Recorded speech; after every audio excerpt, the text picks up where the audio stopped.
All right, welcome back. How is everyone doing?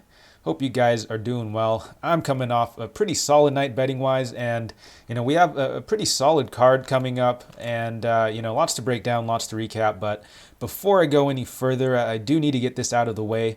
And if you want to get right into the breakdowns, I have timestamps below, so feel free to skip right ahead if you want. The channel is starting to build a bit of steam, so if you guys find any tidbits of information here helpful, or if you made any money tailing or fading my picks, drop a like and subscribe, because I just got to say, your boy's got a taste of the likes and subscribes, and now I've got the hunger, I've got the itch, so help me out here. Let's get to 70 subs and 30 likes for this episode. All right, so with that out of the way, let's dive right into the recaps. So there's quite a bit of recap because I did end up going pretty hard on this card, but again, you could kind of just jump ahead if you don't really care about this part. I do have timestamps below. So as far as official picks go, I did get only 6 out of 12 correct, but did turn a 3.8 unit profit on the night. So I'm at 3 straight winning weeks now, and we're getting so close to getting into the green now for this year. But with that being said, let's dive right into the recaps here. So I guess to kick off the night, Jamie Pickett, Jordan Wright. So I did have a small bet on Jamie Pickett here. That was really a fade on Wright. I'm still not really sold on him, but man, that was just a really poor fight IQ by Pickett in my opinion.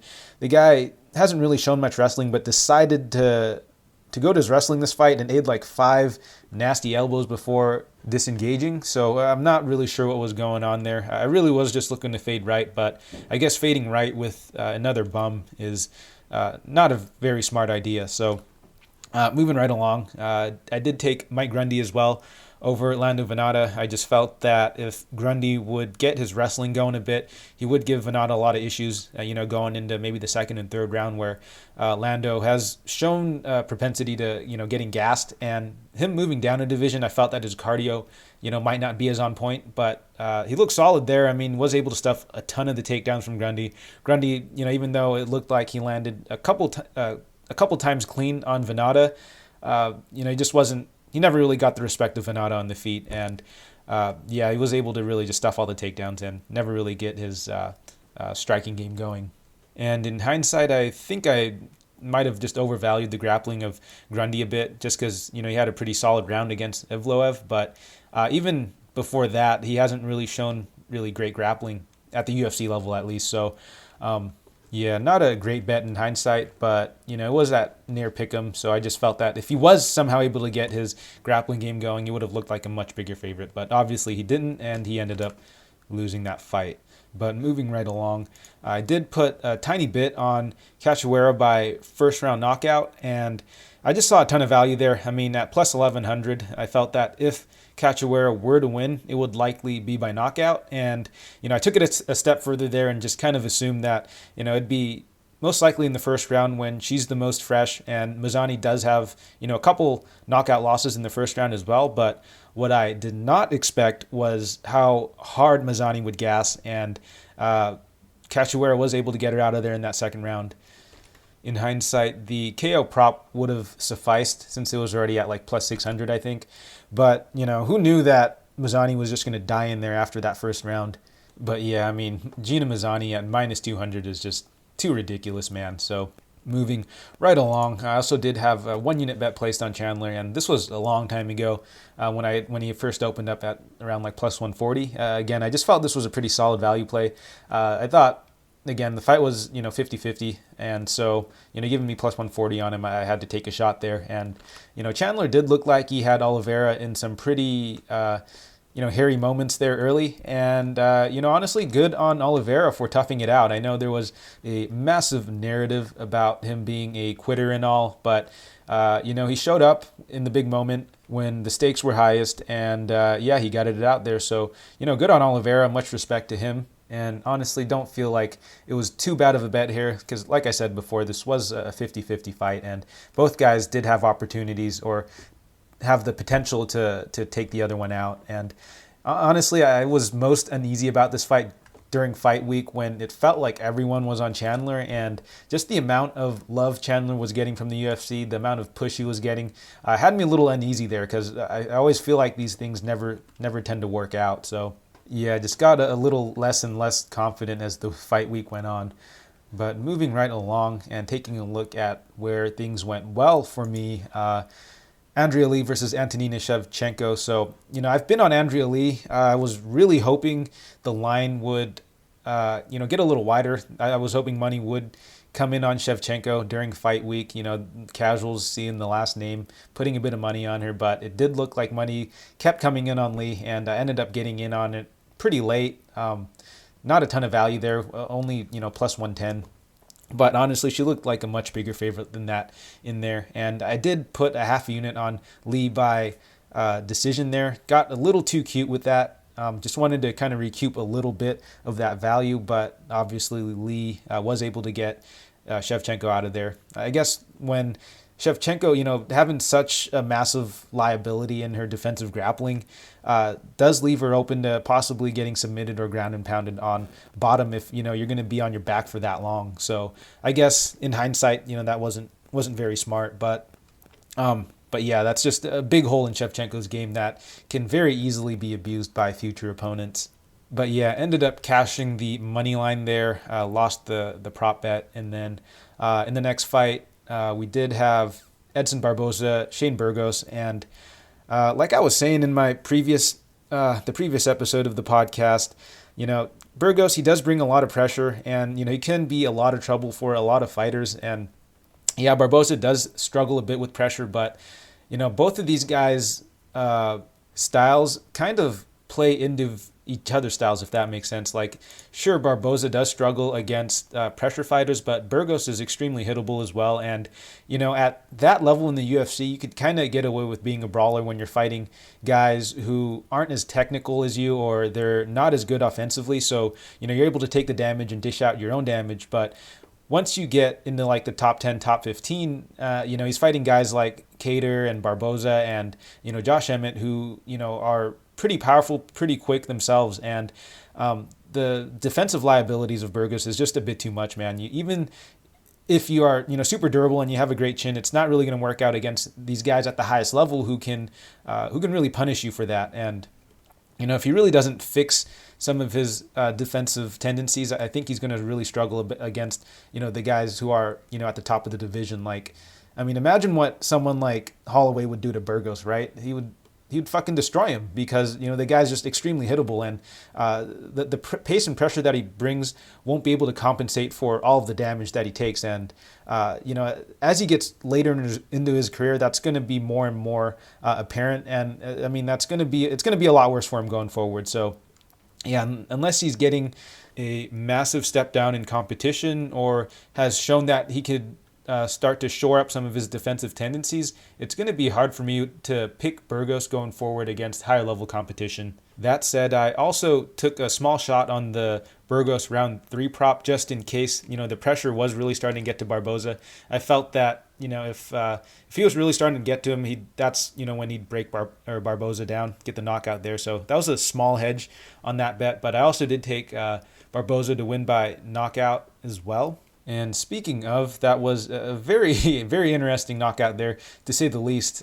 I mean, that was probably one of the most delayed response knockouts I've ever seen. It kind of reminded me of the Kill Bill death touch. Like, yeah, he took a pretty clean hit there, took a few steps, and then just completely collapsed. But yeah, moving right along, I guess I'll go over these ones together. Andre Muniz and Beneil Dariush. I ended up going pretty hard on both of these fighters. Muniz, I did put 2 units on him, and then I ended up putting the hammer down on Dariush at, 5 units. I just felt that, with Souza and with Ferguson, unfortunately, I think they're just, the decline is just too much at this point in their career against, these fighters.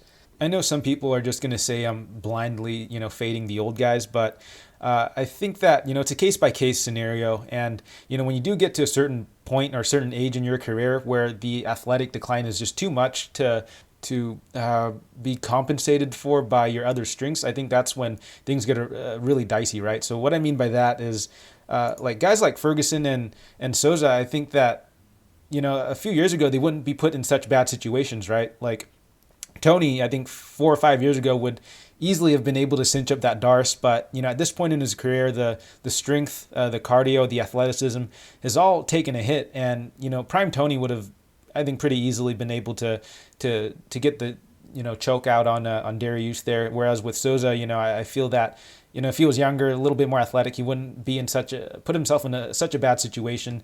Some people could say, it is a bit fluky, him getting knocked out, from guard and, getting that armbar cinched up on him. But I just feel that, after a certain age, a lot of fighters, their weaknesses get much more amplified, and, their athleticism isn't able to really compensate for it as much. So that's just my opinion there. I could be wrong, but ultimately I always am a little hesitant betting the older guys, even though for this card I might actually pull the trigger on someone who's a little older. So what do I know, right? So I'm done with my little rant here. This went on a little bit longer than I'd wanted it to, but yeah, that'll do it for the recaps. And without further ado, let's get right into this card. We got, I think, 14 fights here, so a lot of stuff to break down. We got a number of good fights as well. So, and moving right along, we have Sarah Alpar versus Jessica Egger, and this is a pretty low-level fight, so I'm probably not going to spend too much time on it. Egger's the -145 favorite. Comeback on Alpar is +125. So let's start with Alpar, who, on the feet, she's very wild, swings pretty wild in a lot of exchanges. She's a bit plotty as well, and she does swing pretty heavy though. We'll sit down on her shots, and she will look to blitz in and kind of just throw just really wild combinations. Her wrestling is pretty aggressive as well, but it's kind of sloppy. I have seen her lose position because she got overzealous on a takedown, and I've also seen her just overcommit on a single, just hanging onto that leg for a little too long there. Other times, I've seen her look to wall install, hold opponents up against the cage, but it does look like she struggles a bit when she isn't able to outmuscle her opponents, and we kind of saw that in her fight against Jessica Rose Clark, where Clark, she wasn't able to get Clark down, and she wasn't really able to control her, and pretty much just got pummeled by Clark for most of that fight. All in all, I feel that Alpar is a pretty low-level fighter. On the feet, she's not that good, is a bit hittable, and she does seem to struggle off her back. So the only time I've really seen her have success is when she's able to get her grappling game going, or when she's looking to hold opponents up against the cage. As far as her opponent goes, for Stephanie Egger, I don't think she's particularly good either. There's not a ton of tape on her, but she does appear to primarily be a striker. Prefers to keep fights, at range. She will look to pump the jab out, work the kicks as well, but, she is pretty sloppy on the feet, and it does look like she misses a lot of her punches as well. So, yeah, I do give her a slight advantage on the feet, but not by much, man. Even if Alpar does decide to stand and bang with her, I think that she could keep it close, even though Egger is going to be the much bigger or taller fighter in there, a bit more of a reach advantage as well. But, not a ton of tape on Egger. I mean, she kind of struggled a bit against Cortez on the ground. That said, though, Cortez, pretty solid wrestler, probably one of the better wrestlers in the division. And she was able to kind of survive in there, but I don't think we were able to get too much out of that performance from her. That said, though, taking a look at this fight, I do think that this should be a little closer than the fights, or than the odds indicate. I think it should be lined as closer to a pick'em, honestly. I think that Alpar is, I think she could keep it competitive on the feet. I do slightly favor Egger, though, but again, I don't think that Egger is going to completely blow her out of the water, but I do think that Egger or Alpar should be able to get her grappling game going. I think that, if anything, she's pretty consistent with it, even though she's not particularly high level. So for that reason, I am going to go with Alpar here. I think that if she's able to hold Egger up against the fence or even get a takedown, I think that she could very easily win the round just on control time and, maybe possibly working a bit of that ground and pound. So, yeah, I'm going to pick Alpar here, and as of right now, I don't think I'm going to bet it. If I do, I might end up just putting like half a unit or so on Alpar. Again, she doesn't inspire the most confidence, but I do feel that this line should be a bit closer. I definitely don't think that Egger should be this big of a favorite. I think that at worst it should be a pick'em, maybe Alpar's slight favorite, but who knows? Maybe Egger is able to keep it standing and is able to piece Alpar up. But I don't think that Egger's striking is actually that good either. So, the pick is Alpar, and no bet as of right now. Maybe a half unit stab later if there aren't a lot of other good bets on this card. But as of right now, I don't have a bet. And moving right along, we have Damir Ismagulov versus Rafael Alves, and Ismagulov is going to be the -500 favorite. Comeback on Alves is plus 375. And let's start with Ismagulov first. So on the feet, he's extremely technical, likes to pressure, has a really good jab that he, fights behind, really good at feinting, pumping the jab, working the body. Just all in all, a very high-level striker. Can't emphasize that enough. And, on top of that, he does seem to have a legit, wrestling game as well, although that was against a pretty low-level opponent, but he definitely looked proficient there, and it does show that he's willing to take the fight to the ground if that's going to be the easiest path to victory. And in that fight, I believe it was against Gorgies, where he just pretty much took him down for 3 rounds, grinded him out. Played it very safe that fight, and I think that might be part of the reason why they're not really giving him a push, because even though he's really technical on the feet, very high level, he doesn't really have a fan or casual pleasing style, right? And his highlight reel would just consist of him mainly just jabbing guys up. Nothing wrong with that, but the UFC, they want finishers. And we kind of see that all across the promotion. Guys that are, a bit of decisionators don't really get the push. I feel Volkanovski and Usman before he started knocking guys out.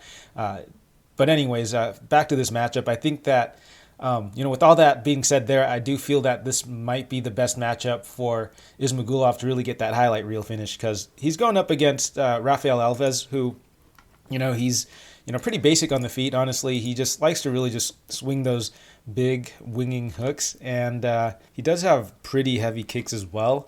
All in all, he's a pretty explosive fighter, does pack quite a punch. However, defensively, I've seen him hit quite a bit, and I've seen guys have some success holding him against the cage. I have seen him pull off some nice trips and reversals, though. And, overall, he is a pretty solid grappler, really high-level jiu-jitsu. But, as far as this matchup goes, I do favor Ismagulov here quite a bit. On the feet, I think there's going to be a massive, technical advantage. He's got a pretty good reach, or Ismagulov's got a pretty decent reach advantage as well. And, honestly, should probably be able to jab at Alves all day. Alves is really just going to look to throw those, winging hooks in there. And, Ismagulov is actually very good defensively, very, defensively sound, very good at covering up, moving his head.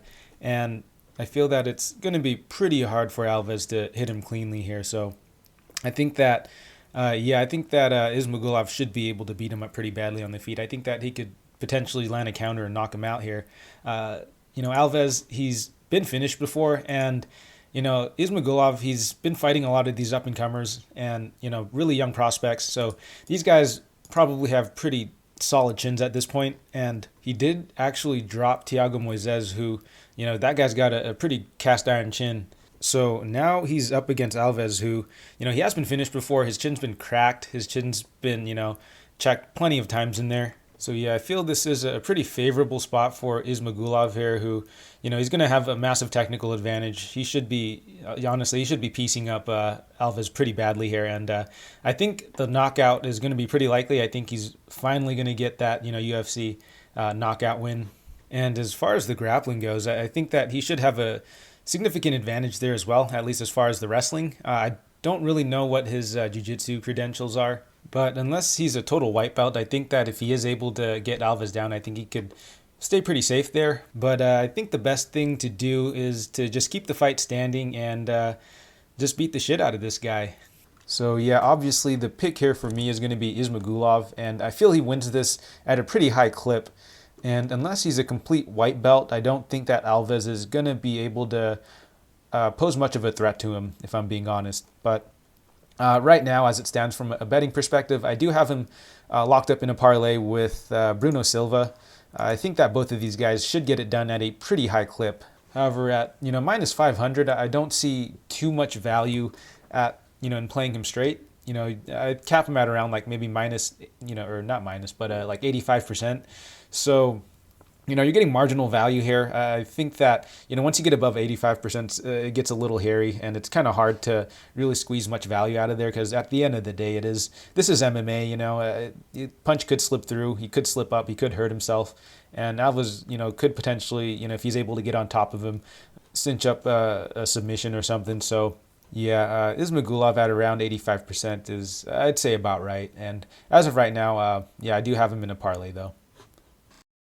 And in the next fight, we have Yancy Medeiros versus Damir Hadžović. And this is at near a pick'em right now. Medeiros at -102 and -118 for Hadžović. So I do agree with this. I mean, this is a pretty close fight. Both guys coming off a pretty long layoff, pretty low-level guys in my opinion. But, looking at Medeiros first, so, his offensive striking is decent, but he is extremely hittable. And, he will get wild in exchanges, and he has taken a ton of damage over the course of his career. He's been finished before, and he's been in wars. And so, yeah, a ton of damage, a ton of wear and tear on this guy. Going back to his most recent fight against Vanderaa, he just wasn't really able to get anything going in that fight. Has looked very much declined, in the past 2-3 years.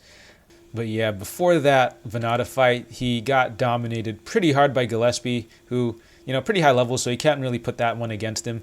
But before that, he did go up against Cowboy Cerrone, and looked okay that fight, but was getting countered pretty hard by Cowboy most of that fight, and did end up getting knocked out there.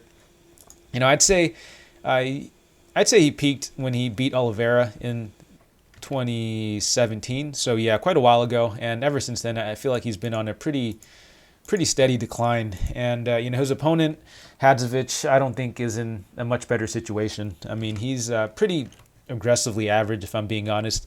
His striking is a bit stiff. His volume isn't very high, and he will throw the kick, but with not much intention. So just kind of pitter-patter leg kicks, pitter-patter punches, if I'm being honest. And is overall, I feel, a pretty low-level point fighter. He's pretty hittable and doesn't seem to have much of a ground game as well. And it does look like his cardio starts to dip a bit when opponents really make him work. Like if he's the one that's getting pressed, and if he's the one that's being pressured, he does seem to struggle quite a bit.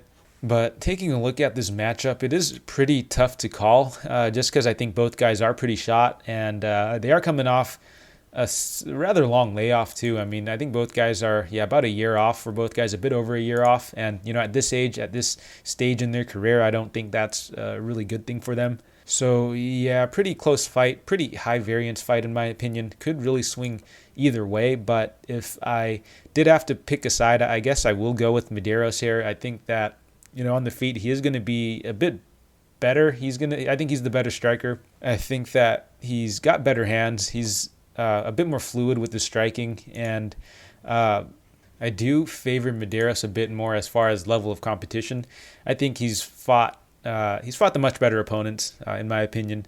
That being said, though, I do feel that Medeiros is a little more shot than Hadžović. I think he's taken a lot more damage over his career, and I think his chin is pretty much gone. But that being said, Hadžović isn't really like a power puncher or anything, so I don't think that Hadžović will pose much of a threat to Medeiros. Whereas with Medeiros, I feel that he might still have a little bit of power left, and could potentially hurt Hadžović. But I do see this fight playing pretty close on the feet, so I don't really see a ton of value on either side. But if I did have to make a pick, I'm just gonna go with Yancy Medeiros here. But extremely low confidence and pick here. Moving right along into the next fight, we have Joshua Culibao versus Yilan Shah, and Culibao's the -250 favorite. Comeback on Shah is +210, and right off the bat, the line does seem a little wide here, but I can't argue with it too much here, especially with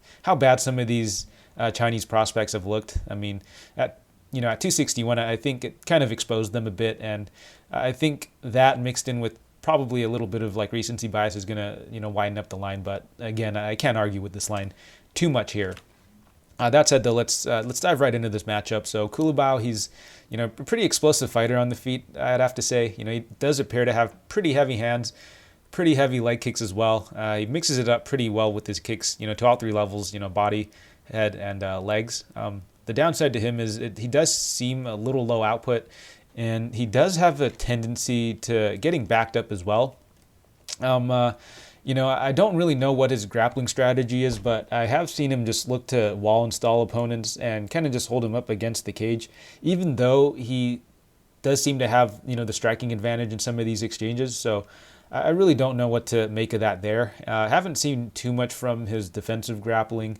He did seem to struggle a bit off his back against Jourdain, and he did get ragdolled a bit against Turner, but that was up a weight class, and I believe on short notice as well. So can't hold that too much against him. But overall, I think he is a decent striker in my opinion. His opponent Shah, so another one of these Chinese prospects, not too much tape on. Is primarily a striker, but pretty low output striker at from what I've seen.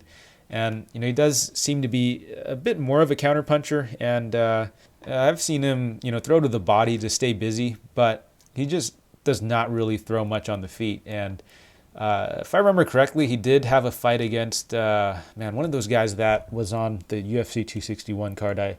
I'm blanking on his name, but it was the guy that got beat by Kazula Vargas. And yeah, that was just a really low output fight where both guys were spending most of the time just staring at each other. And he did eventually get clipped and got caught there. But outside of that, I haven't seen much from him. I did actually see him shoot a takedown against Nerdabik. I think that's how you say it. But he didn't really do much on top. And, just overall, not really impressed with this guy. But yeah, not much to report here, just because of the lack of tape. But I can understand not being high on this guy. Really weak regional scene, very weak level of competition. And, I guess the secret is kind of out on these guys coming out of the Chinese regional scene. But as far as this matchup here goes, I do have to side with Culibao. I don't think he's a particularly high-level opponent or high-level fighter, and he might not even be UFC caliber. But, I know for sure that Shah definitely isn't UFC caliber. I think that, again, this guy's probably got a ton of wins against low-level opponents, and he does have a number of losses racked up as well. So, just all in all, not very impressed with Culibao. I think that Culibao should have him covered in pretty much every department.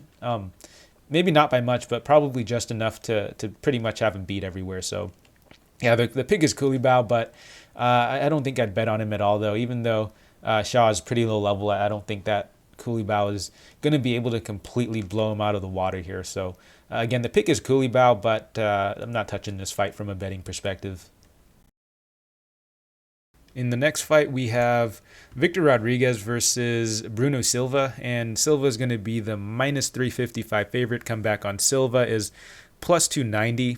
So let's start with Rodriguez here. Again, this guy, just not a ton of tape on him, and in the tape that I could find, I don't think says you can really get too much from that, because on the regional scene, the guy's just beating up just low-level regional guys. So I don't think you could take too much from his performances there. And then in his one fight in the UFC, he pretty much got fed to Yanez on short notice, moving up a division. So I really don't think you could take too much from that as well. I did notice in that fight he did decide to grapple that fight, which is a bit questionable. Obviously, Yanez is a dangerous striker, but I think the last thing you'd want to do in that situation is to go in there and grapple and, use up your cardio, especially coming in short notice. I'm pretty sure the cardio is not going to be on point, and, tiring yourself out early is, I don't think, a great idea.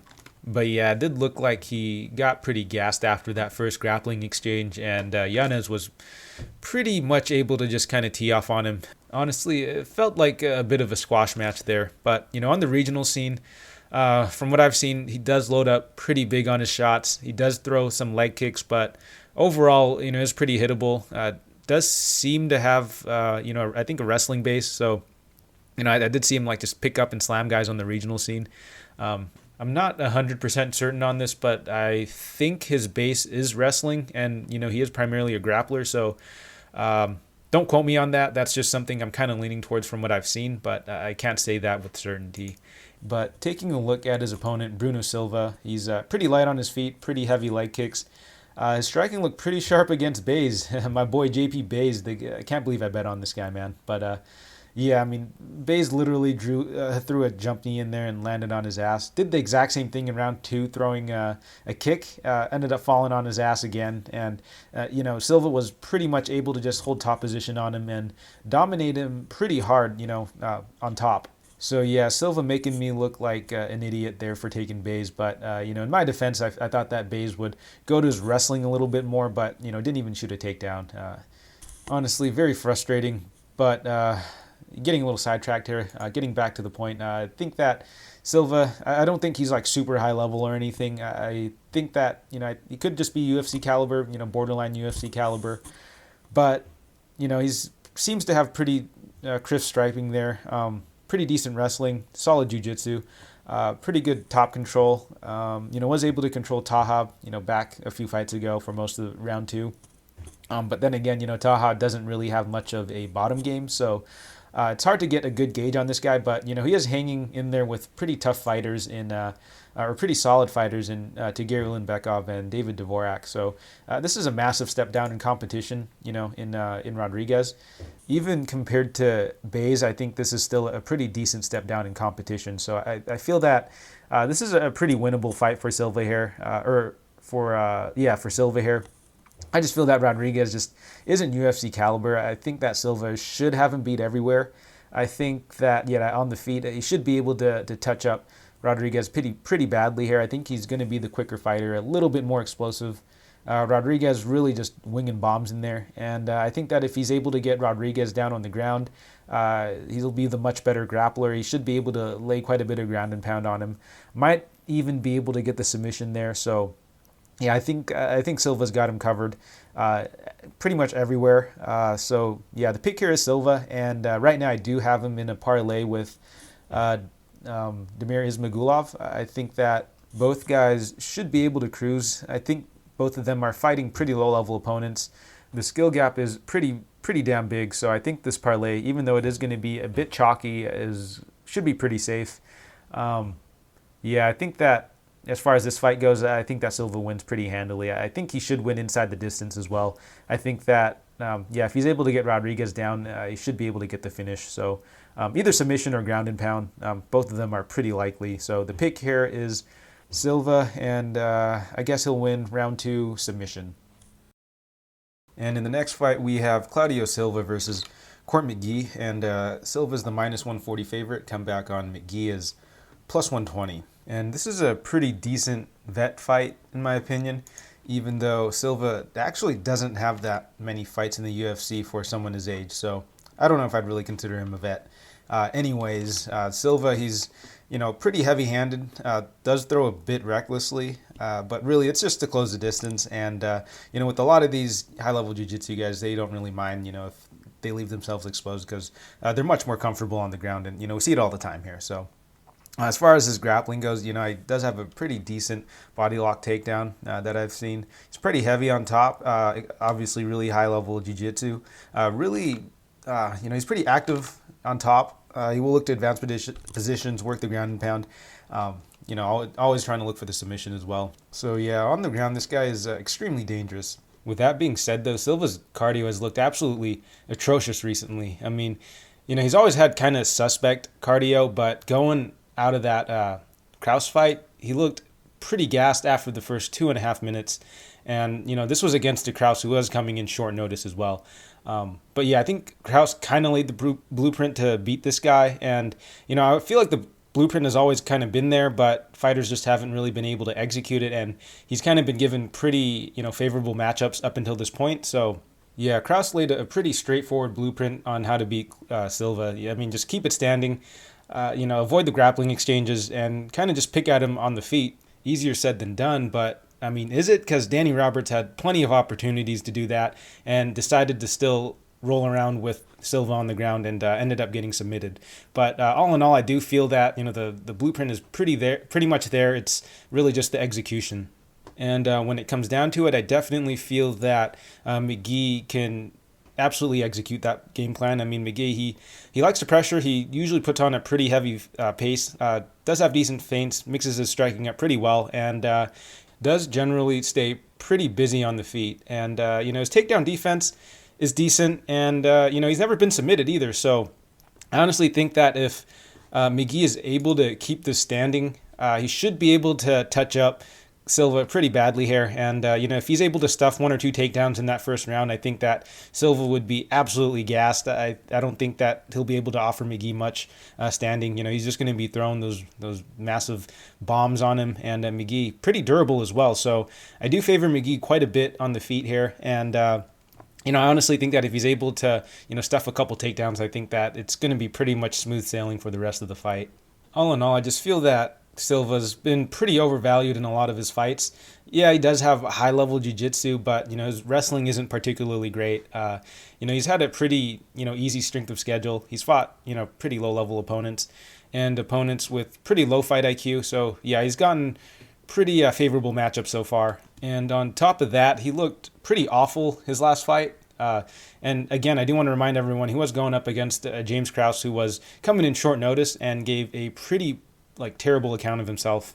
And he'll be going up against McGee, who, he's lost a number of fights. He's on a pretty bad skid right now. But, these are guys who are pretty high level still, or mid-high level guys. And, he's been staying active, and he's actually been keeping it pretty competitive. Whereas with Silva, he's been relatively inactive and has looked just completely awful in his last fight.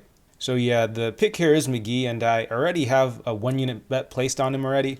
I might actually put a little bit more, maybe about half a unit, because I do think that McGee should win this pretty handily. And in the next fight, we have Ben Rothwell versus Chris Barnett, and the odds have not been released for this fight yet. Still, it's been, I think, 2 or 3 days since they've announced it, and I've been trying to hold off recording this for as long as I can to wait for the odds, but nothing yet. But if I did have to line this fight, I'd have Rothwell at least, I'd say, minus 300 favorite.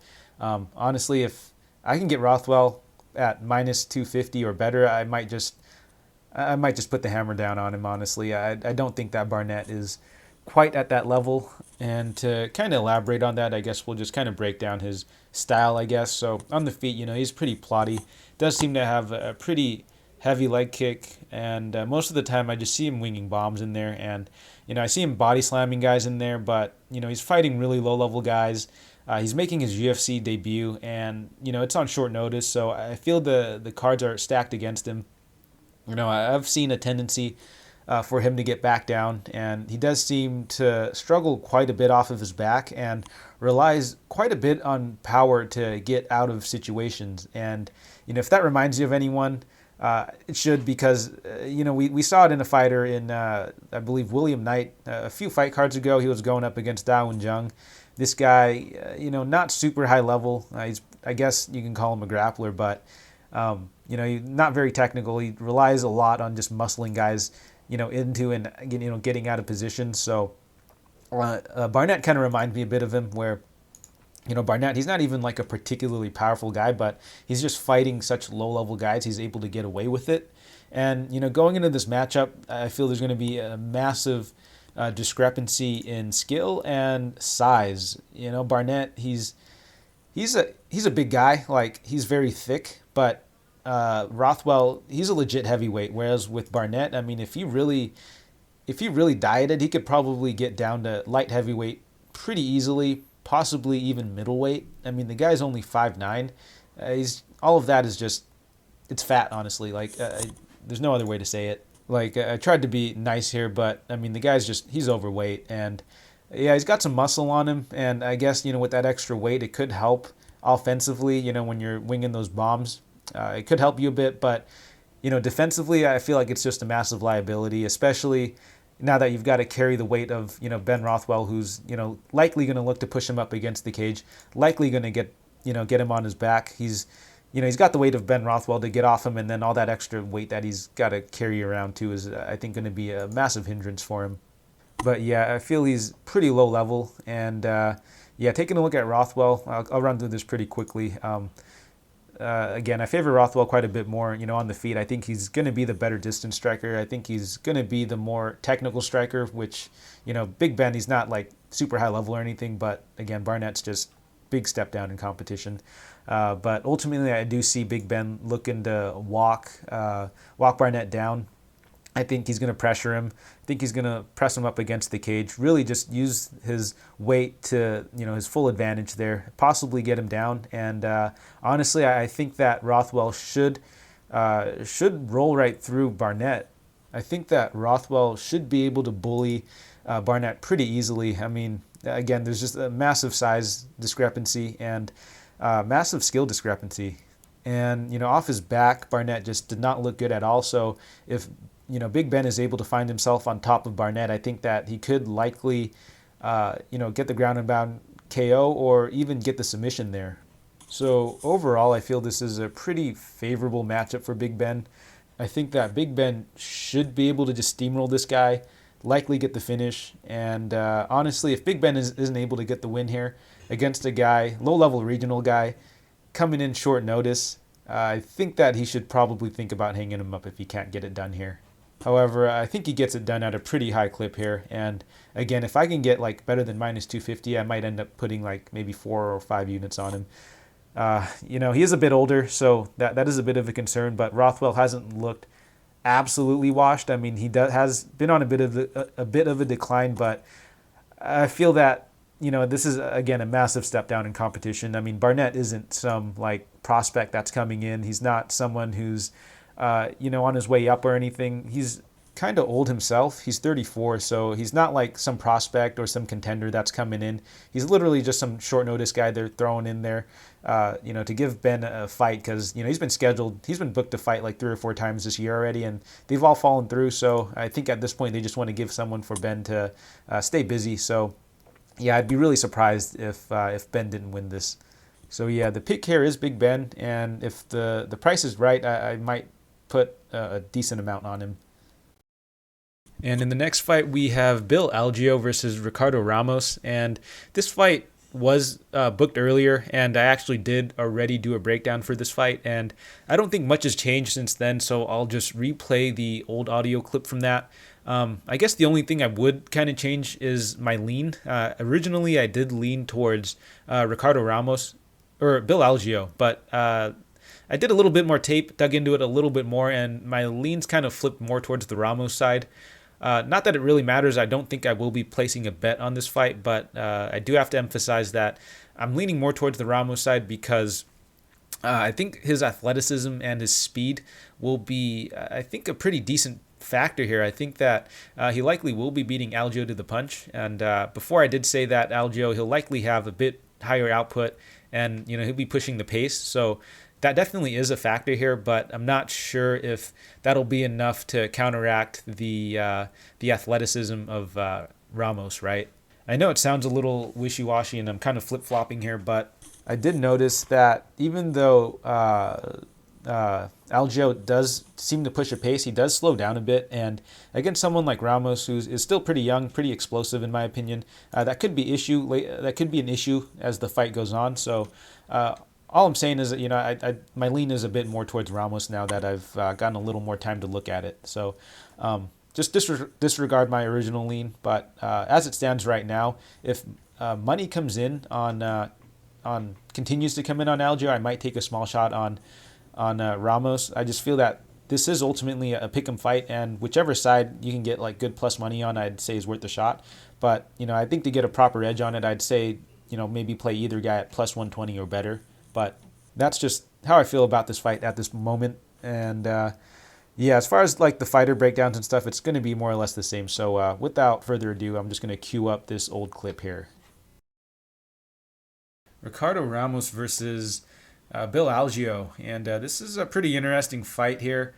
But let's start with Ramos here. So I mean, his striking, I'm not very impressed with. It's, rather basic. He does have really good straight punches, and, he keeps it real tight, which I do like. But outside of that, I've not really been impressed with him. He's pretty low volume as well, and I really have to question his fight IQ, though. I've seen time and time again, him going to the well with the spinning attacks, and, there was this really weird spinning, like, back foot tap that he was doing. I really don't know what the deal with that was. I don't know what he was going for. I think, like, best case scenario, you hurt the guy's foot a little bit, but when he's doing that, he's leaving himself exposed, and, it was really interesting, kind of flashy the first time I saw it, but after the third or fourth time, it got old, and, Bisping was saying it real well, like, that was just a very, very, low IQ move. It was a very high-risk, low-reward maneuver, and he threw it like 4 or 5 times. And outside of that, he's also a bit of a coaster. Like in his fight against Journey Newsom, I remember Newsom was coming in short notice, and, Ramos, he was just playing it real safe in that fight, just kind of pitter-pattering him, and, never really put a stamp on that fight and just gave a really lackluster performance. And his opponent, Bill Algeo, so he's got pretty wild striking in my opinion, kind of hittable, although, he does do a pretty good job mixing it up on the feet. And, I have noticed that he likes to move forward and generally has shown decent cardio, but in his fight against, I believe, Lugnane, he slowed down quite a bit in that third round and was getting touched up pretty badly. But that said, though, that was a pretty high-paced fight, and he did show a bit more composure in more recent fights, and seems to pace himself a little better and not gas out later in the fight. But I like that Algeo seems to have a pretty well-rounded game. Like, outside of his striking, he does have a pretty decent clinch game, good clinch knees and elbows. And, has decent scrambles and takedown defense. Seems to have good, BJJ as well. And, has decent offensive grappling as well. I mean, just overall pretty well-rounded. But, yeah, I'd say he's given a pretty good account of himself wherever the fight has gone. And I think the fight that obviously really stood out was his fight against Ricardo Ramos, where he came in short notice and actually put up a hell of a fight. And that's why I do favor Algeo a little more in this matchup. As far as the odds go, it's a pick'em fight right now, minus 110 both ways. And, Algeo, what I like about him is, he'll fight for your money. This guy, he'll bring it. He'll look to pressure, look to always bring the fight to his opponents. And I think that's what'll win him the fight. I think it's his pressure and his volume will likely be what edges it out on the judge's scorecard. I think that Ramos, he might be the quicker, more athletic fighter. I think that, if he's the one initiating, he might be able to get some of his shots off earlier on Algeo here. But I think Algeo can make this a really just grindy sort of fight. Look to, dirty box with him a bit, push him up against the cage. And even in some of the striking exchanges, Algeo, he's not afraid to take a few shots to land some of his own. So I think he'll give a really good account of himself. I think this will be a pretty back and forth fight, but I'm going to edge it off for Algeo because of the aggression and the pressure and the pace. And I think that, again, he is the more well-rounded fighter. So, if he starts falling behind in some of the striking, I think that he'll look to clinch up with Ramos. And with some of Ramos's tendencies, I think he'll leave himself open to, eating some clean shots against Algeo. So the pick here is Algeo, and I likely will be betting him too. I haven't locked anything in yet, but I'm going to wait and see how the line moves and dig a little deeper on this, but I do favor Algeo here. So again, the pick is Algeo, and I will possibly look to maybe put a unit and a half on. And in the next fight, we have Edmen Shahbazyan versus Jack Hermansson, and Hermansson's going to be the minus 152 favorite. Come back on Shahbazyan is plus 132, and this line is kind of all over the place.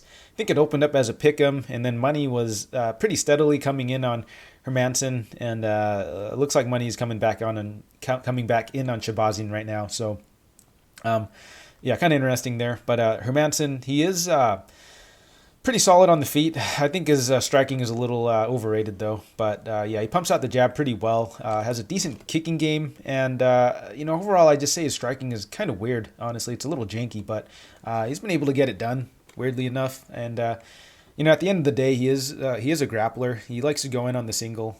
He's pretty good top control, pretty good guard pass, and, his top pressure is pretty solid as well. And he's really active with his submission attempts. And his opponent, Shahbazyan, a lot of hype coming in on this kid early. And, I think ever since his win against Tavares, he's kind of been thrown into the deep end. I think he could definitely use a little more development. But as far as his striking goes, it looks really solid. He's got very good accuracy and very good timing, but is still a little green. His cardio is pretty suspect, though. And, he does have a tendency to slow down quite a bit after the first round.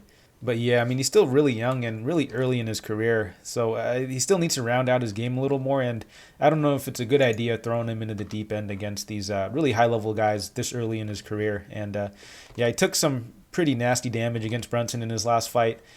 Pretty hard to watch, honestly.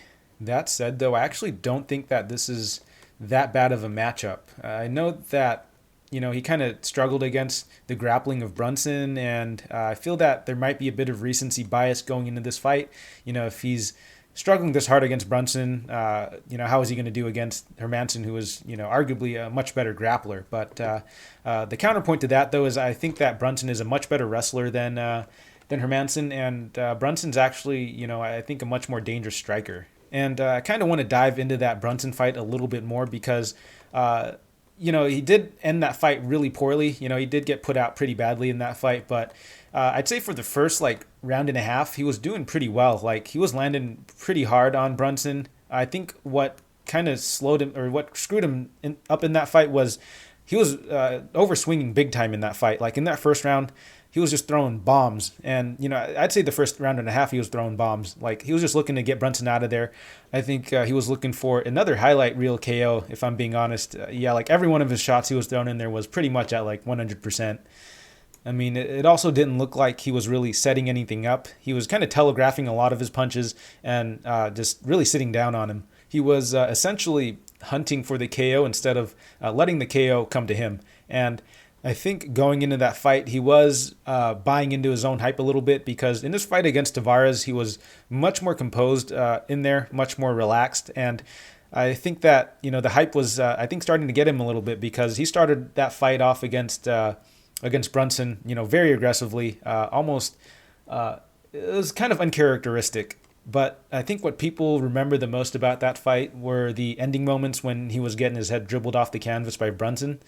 I think a lot of people are kind of neglecting the fact that, he actually had a pretty good performance up until then. And I think it's definitely something that's fixable. I think if he, paced himself a little better, came in with a slightly better game plan, he could have had a much better showing. But what essentially happened was, he gassed himself out, throwing those bombs for the first round and a half, and Brunson was able to just pound him out for, the remainder of the fight. But, as far as this matchup goes, I think I am going to go with Shahbazyan here.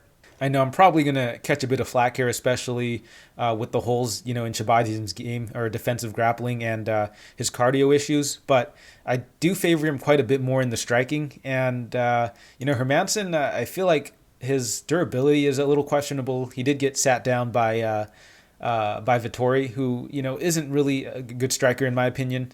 I think that if Shahbazyan is able to stay composed early, if he's setting up his shots a little better, I think that he could potentially knock out Hermansson here. And, I actually don't think that Shahbazyan's defensive grappling is that bad. I mean, it's not great either, but, his takedown defense, I think, is solid. He's actually decent at getting back up to his feet. It's just that, obviously, when he's gassed out, he's not able to really, get his defensive grappling going at all. So if he's made any sort of adjustments going into this fight, I think that he's got a good shot of winning this. And secondly, I just don't think that Hermansson's wrestling is actually that great. So I just feel that Shahbazyan is going to be the much more dangerous striker on the feet. I don't think that Hermansson's really going to be much of a threat, on the feet to Shahbazyan. I do think where the line originally opened up, it was a little ludicrous, but as it stands now, I think it's pretty fair. I don't see too much value on each side, but for some reason, I just feel that Shahbazyan's going to get the knockout here. So, I don't know if I'll be betting this fight. I think if anything, I might just take the Shahbazyan by knockout or Shahbazyan first round knockout prop. But as it stands now, I don't see too much value on either side. And moving right along, we have David Dvorak versus Raulian Paiva. And Dvorak's going to be the minus 144 favorite, plus 124 comeback on Paiva. And starting with Dvorak first, so on the feet, I think he moves rather well. Will occasionally throw in combinations, but is usually loading up on a lot of single shots. That said, though, he's very tight and very efficient with the striking. Nothing's wasted. Reminds me a little bit of Peter Yan. He's very composed in there, very technical, and hits pretty hard. And his kicking game is pretty solid as well. Pretty heavy with the leg kicks, and he does go to it pretty consistently, which is good to see. And overall, I do think he has pretty decent counterpunching as well. So on the regional scene, it does look like he's got a bit of power there, has been able to knock guys out, but doesn't seem to have translated too well in the UFC, although his opponents so far are pretty durable fighters, even though I don't rate them too highly. And then as far as his durability and cardio goes, I think he does seem pretty tough. I haven't really seen him hurt much in his fights, and he is able to go the full 3 rounds and doesn't really slow down. So his cardio and durability do seem to check out. And his opponent Paiva, so Paiva will be the taller fighter. Although, I don't feel like he really uses his length too well. He will throw the low kick and the head kick. He'll mix it up really well with his kicks, but overall, I feel that he could be a little more effective with using his length. And, usually he'll look to kind of just blitz in and throw some combinations. He's got decent counterpunching as well. But, one thing I do have to say about him is his head movement isn't great. In his fight with Kai Kara-France, he was getting jabbed up, pretty much at will by Kai. And, Kai's the much smaller guy in there, was giving up a good amount of reach as well. So not a great look, although Kai is, he's a pretty solid striker. As far as grappling goes, I have seen him go for the single leg, but outside of that, I haven't really seen him grapple much, at least at the UFC level. But as far as this matchup goes, I am going to favor Dvorak a bit more here. I think that the leg kicks are going to be a huge factor here. Paiva does have pretty long, lanky legs and does stand a bit heavy on them, and Dvorak kicks hard at those legs, so I think that the legs are going to be there to be chopped all day. And again, even though Dvorak will be giving up some reach and height, I don't think that Paiva is going to be using that all too well. So I don't think it's going to play like a massive factor here. I think that Dvorak, he'll likely be a little bit stronger, although I don't think there's going to be a massive strength discrepancy. But if it did ever hit the ground, or if he was in a clinch situation or anything, he might have a bit of an advantage there. And so overall, I do favor Dvorak a little bit more. I think that he's just going to be landing the heavier shots. I think he's a little more technical in there. Overall, I just see him landing, again, the heavier shots. It'll look a little better on the scorecards.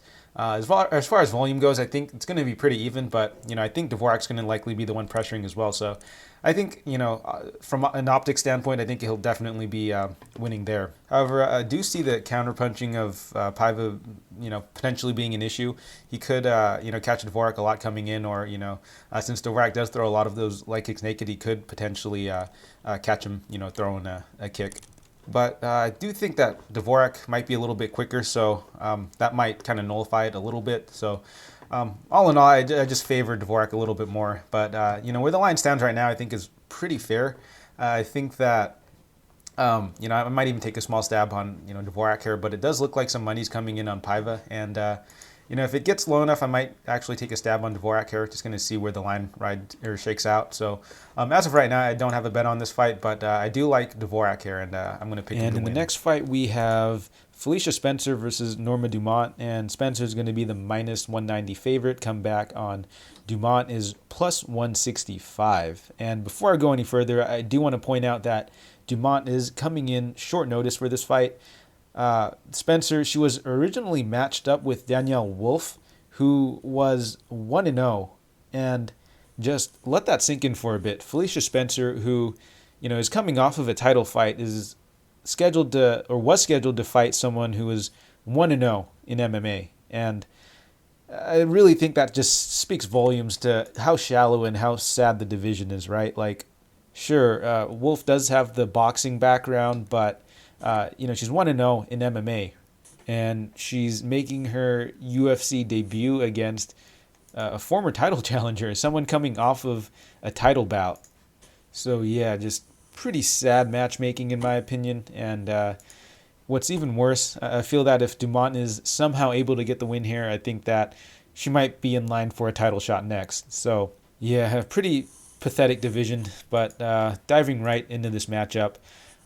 Spencer, let's start with her, right? So, she's primarily a grappler, in my opinion. She's not very good on the feet, and, she's pretty competent on the ground from what I've seen, but, you do have to consider the level of competition, right?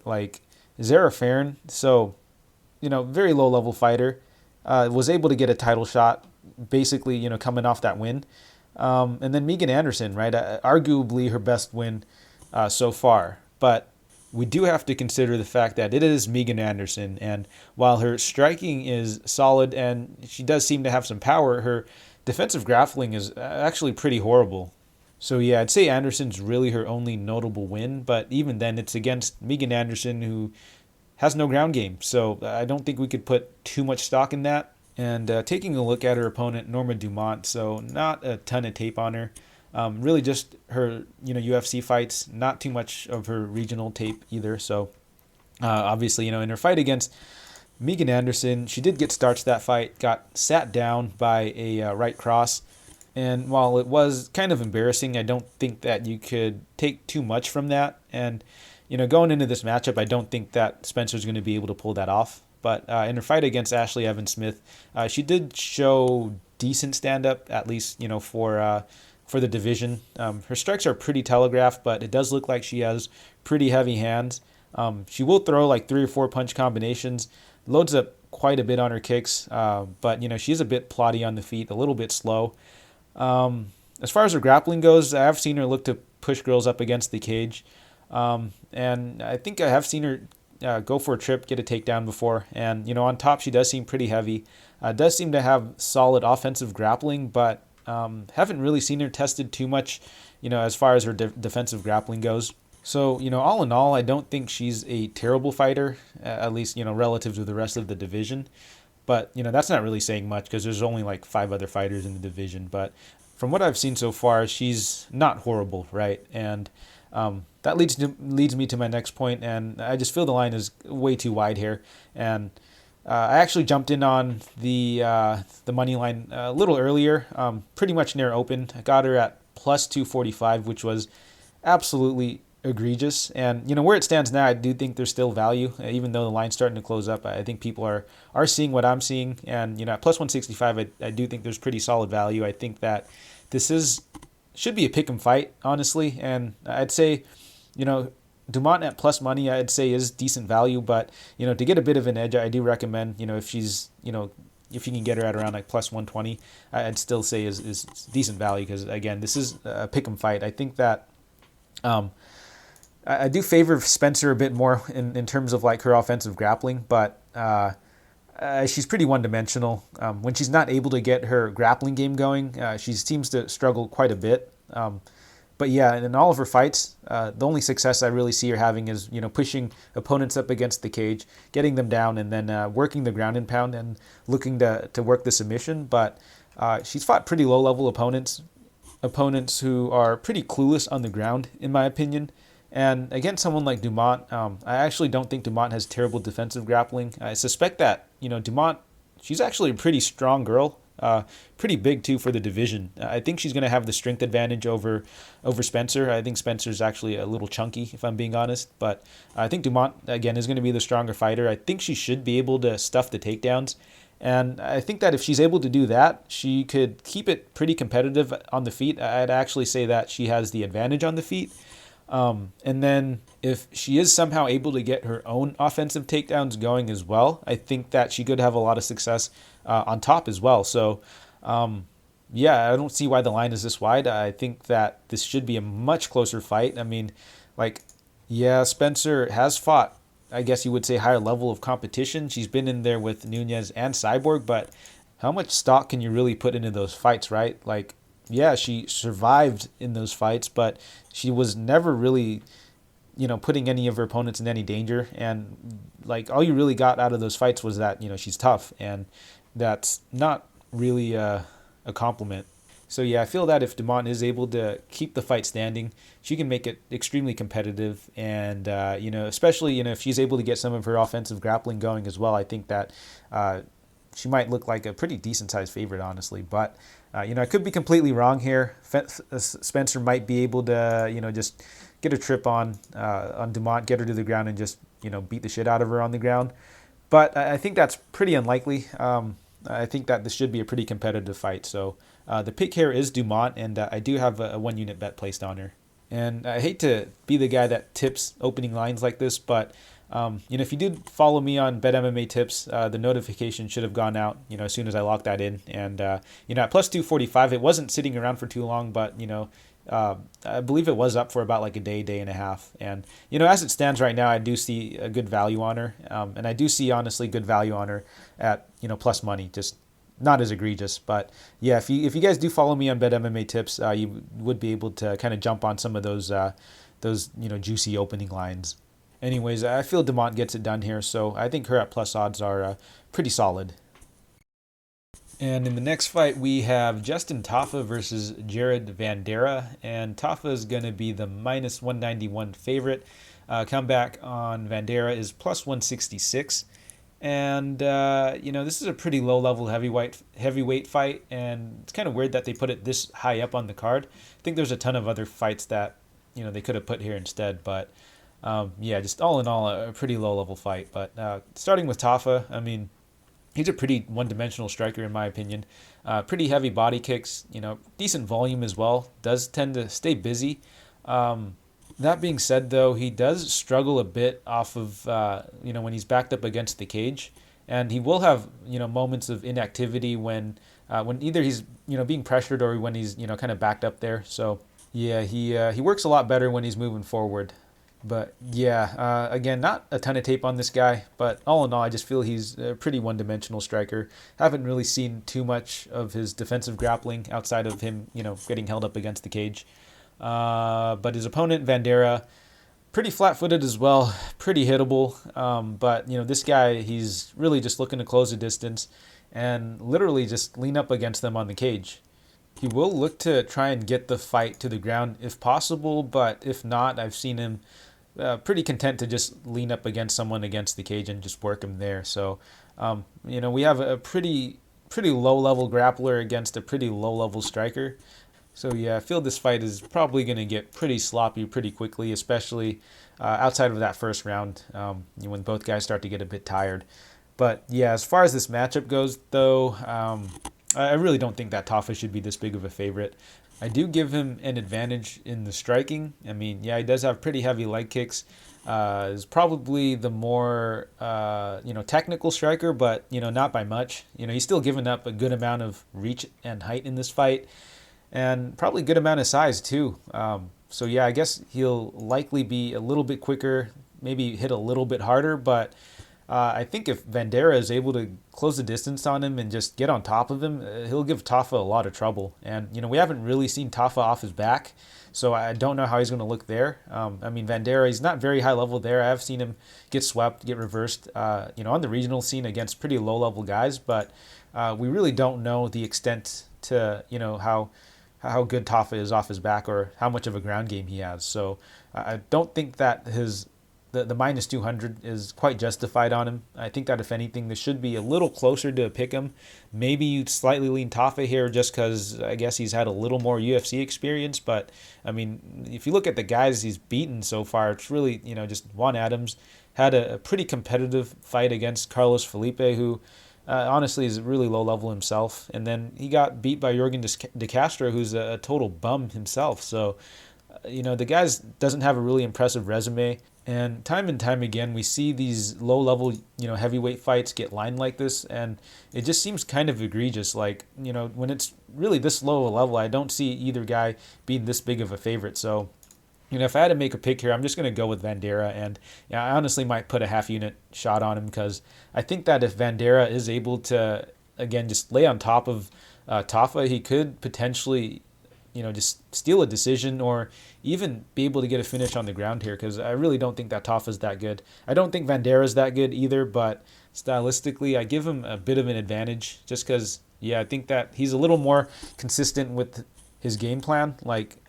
Pretty much in every fight, he'll look to just walk opponents down, tie him up, and, either hold him up against the cage or get him to the ground. And I do favor him a little bit more in the sense that I think that he'll be a much stronger fighter. I think stylistically he's got the advantage here. I'm going to have to side with Vanderaa here. And, no bet just yet, but I might actually put half a unit after recording this on him. And moving right along, we have Yan Xiaonan versus Carlo Esparza. And as of right now, Esparza is plus 145 underdog, and Xiaonan is the minus 170 favorite. And let's start with Yan here. So, on the feet, she's a really aggressive striker, pretty heavy-handed for the division, and, we'll string together combinations pretty well. But, I actually don't think her striking is that good. It's just that, she throws quite a bit of volume and seems to hit hard. So, I think all in all, I just don't think her striking... I think her striking is a little overrated, but, I don't think it's bad or anything. I think it's it's not as good as, maybe the commentators or fans make it out to be. But as far as her grappling goes, she's not going to have much offensive grappling, and her takedown defense is pretty solid, but, she hasn't really fought any high-level wrestlers, outside of Gedalia. But, with Gedalia, she was able to get Yan down. It's just that Gedalia just doesn't seem to really have the cardio to have a sustained, grappling attack. So overall, I'd say her takedown defense has been serviceable so far, but when you do get her to her back, she does seem a bit content to fight off her back, though. And, she's not really going to be throwing up submissions there, but she will look to throw punches and throw elbows there. And, she kind of showed that in her Gedalia fight. For most of that first round, she was kind of content to just, fight off her back. And, she eventually did get the fight standing. And, in the second and third round, I think Gedalia was a bit too gassed to really fight to get the fight to the ground. And taking a look at her opponent, Esparza, she's, kind of basic on the feet, mainly just throws the 1-2. We'll throw the kick out there, but, she's pretty limited in the striking department, in my opinion.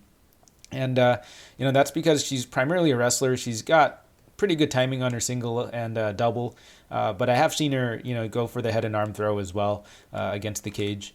Once she's able to get her opponents to the ground, she is pretty heavy on top. She will look to stay busy, but she is kind of content to stay in her opponent's guard and just land the ground and pound. As far as this matchup goes, though, I think it's pretty straightforward. I think that, we've kind of seen this matchup before with Esparza, being matched up against a striker. She's able to just get them down and kind of just lay on top of him and work the ground and pound and kind of just grind him out for a decision.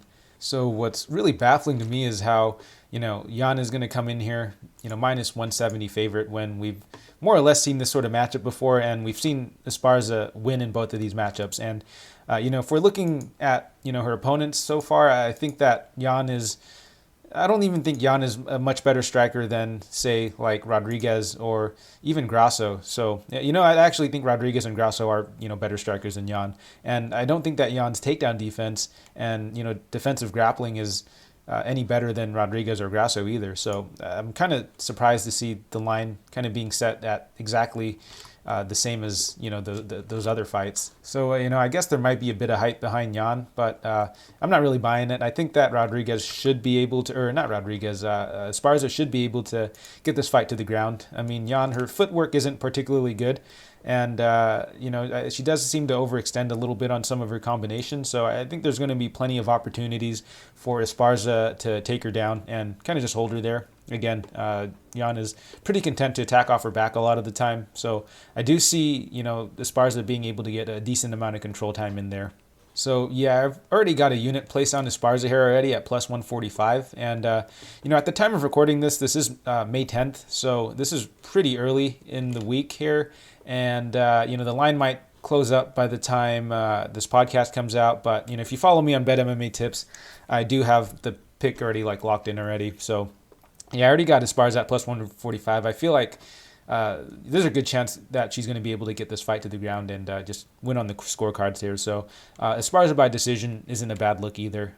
So, yeah, I think the line is a little bit off here. I think that even though Yan will likely win in a lot of the striking exchanges, I just think that most of the fight will play out on the ground. So the pick here is Esparza, and I do have a one-unit bet placed on her at plus 145. And finally, we are at the main event where we have Cody Garbrandt taking on Rob Font. And as of right now, Rob Font is the minus 121 favorite. Comeback on Garbrandt is plus 101. And I'm actually recording this pretty early in the week.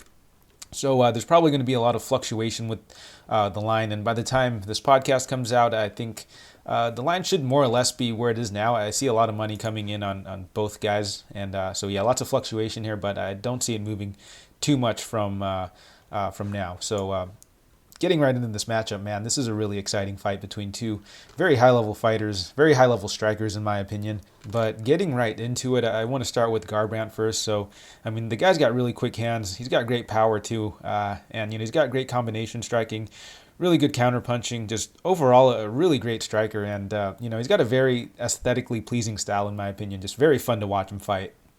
And, we really saw his striking on full display against Cruz where, he kind of beat him at his own game. And even in his fight against Dillashaw, he was having a bit of success before eventually getting caught, right? And he's also got a pretty solid kicking game as well. But, I mean, he's not a big kicker, though. He does it more so to kind of maintain distance and, stay busy. But he doesn't really have, super devastating leg kicks. And, he's also got really, solid takedown defense, but he doesn't really, I don't really see him wrestle much. I don't really see him go to his grappling either. So he's primarily a striker, is able to keep the fight standing in most of his fights. And the concern with Garbrandt, so obviously this is probably something that's going to get brought up a lot, is his tendency to get a little wild in exchanges and start to headhunt and pretty much let his defense go completely out the window. And this is something you could get away with if you have a cast iron chin like Pedro Munoz, but with Cody, his chin's a little suspect, his durability is a little suspect, and when he gets in those exchanges, there's a good chance, if it's against someone who's got a bit of power, it can put him out. So yeah, I feel like that's just going to be one of the biggest concerns going into this fight, and I'm probably not alone in feeling that way. And he is a bit susceptible to leg kicks as well, but all in all, I don't think it's too off base for me to say that he's a bit of a glass cannon. He's pretty dangerous on the feet, offensively, but defensively, he does have the durability concerns and does have a tendency to get a little wild in the exchanges, but. He did seem to kind of fix that up a bit against the Sunsao in his most recent fight, but it also seemed like he might have been overcompensating for it a little bit, since it looked like Sunsao was voluming up a little bit up until that knockout. So, I think he's might be a little too patient coming into this fight. It might not be a good thing, especially against Font, who is very methodical and kind of thrives in those more technical exchanges, but. Moving right along, let's get right into Font and, kind of his style here. So he fights really well behind the jab, and he does have great combination striking as well, good counterpunching, and, he's very similar to Cody in the sense that, they're both very high-level strikers, but, I think Font is a bit more methodical and a bit more technical in his approach. Something I did notice with him, though, is he does stand pretty heavy on his lead leg, but as far as grappling goes, he does... he will look for trips and takedowns. He's not a volume-like takedown sort of guy. He will prefer to keep the fight standing, but if the opportunity does present itself, he will look for the takedown. His top control isn't particularly great, though, as he is primarily a striker, and he's never been knocked out, but he has been hurt and he has been wobbled before. I don't think it shows he's got any knockdowns or anything, but I have seen him hurt in a number of fights. But so. Man, as far as this matchup goes, though, I think this is a really close matchup. But if I had to pick a side, I'm gonna slightly lean towards Garbrandt. And I know this kind of sounds crazy because it seems a little illogical, especially after I break this down a little further. But on paper, it does seem like Font has a lot of the advantages. I mean, he's going to be the taller guy in there. He's going to have the reach advantage. He fights really well behind the jab. Is pretty defensively sound. And is, I think, the more technical and methodical fighter. So, on paper, it does appear to be, or he does appear to be the fighter that, should have all the advantages and, he should be able to just kind of pick Garbrandt apart, at distance. But this fight kind of reminds me a little bit of the Holloway-Kattar fight. And, interestingly enough, Font is actually training partner with Kattar. But, in those fights, the similarities I see is that we have...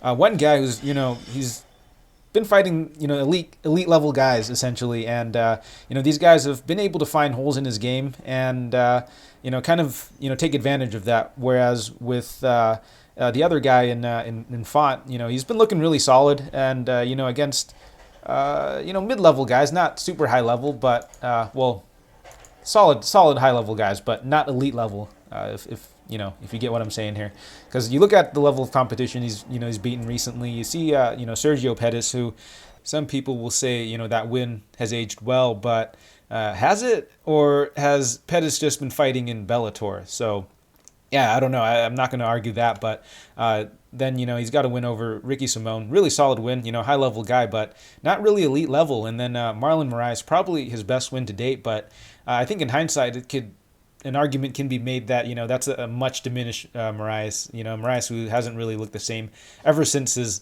loss to Cejudo.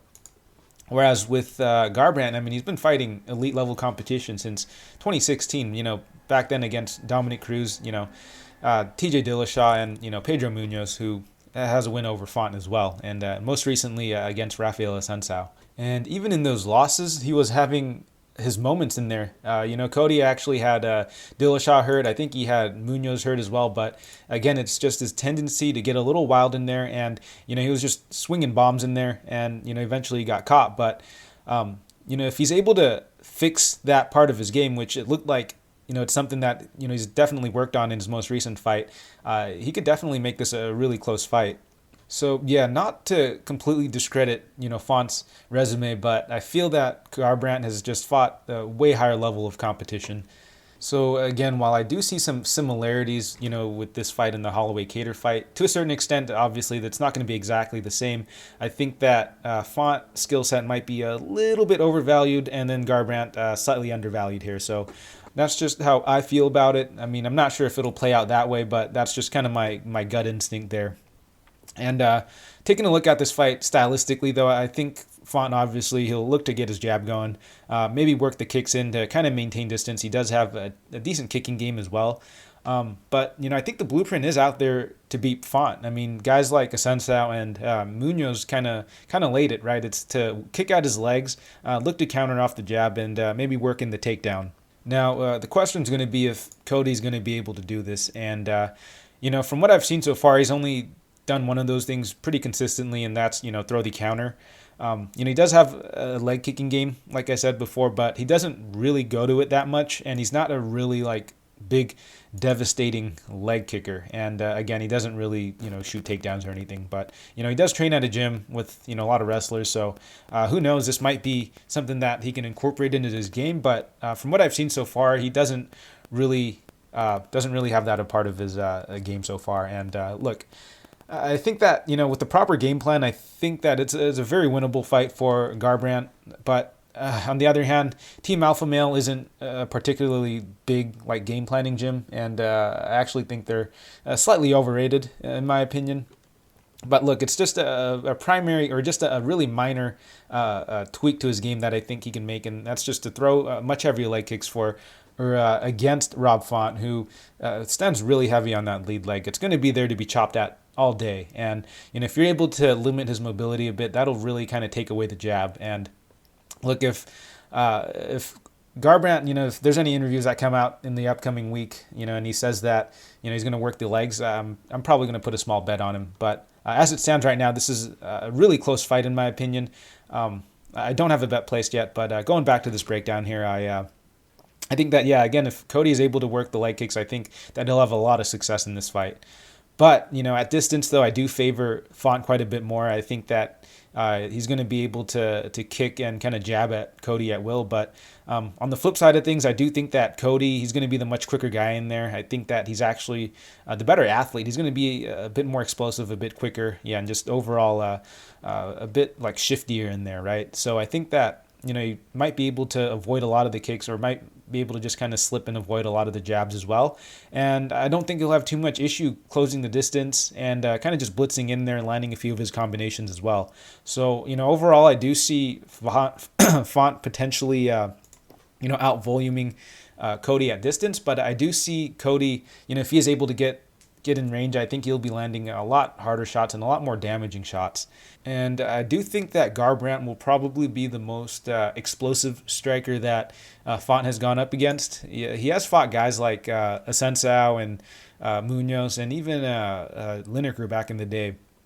But these guys aren't really explosive punchers in my opinion. They're more kind of heavy-handed, just kind of more like power punchers than they are explosive punchers like Cody, who is kind of got that fast twitch sort of style, I guess. But without dragging this on too long, I just think that Cody is going to be a very dangerous opponent for Font. And while logically all of this kind of points towards Font, I am slightly leaning towards Garbrandt. It's a gut feeling that I have. I think that what it'll really come down to is just the speed of Garbrandt. He's got good hands. I think that I don't think he'll have too much issue, closing the distance, landing on Font. So while I do think that Font has an advantage, at distance, I'm not convinced he'll just completely be able to pick Cody apart on the feet. So I'm gonna side with Cody here, and I think that people are kind of underestimating how much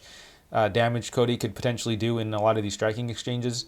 I'm not saying that he's going to be able to just demolish Font here or anything, but I think he can make it a lot closer than people think. But yeah, I think this will be a really fun fight. Really, just a lot of back and forth. So yeah, close fight to call, but I'm going to side with Garbrandt here. And as far as bets go, I don't think I'm going to put anything on this just yet.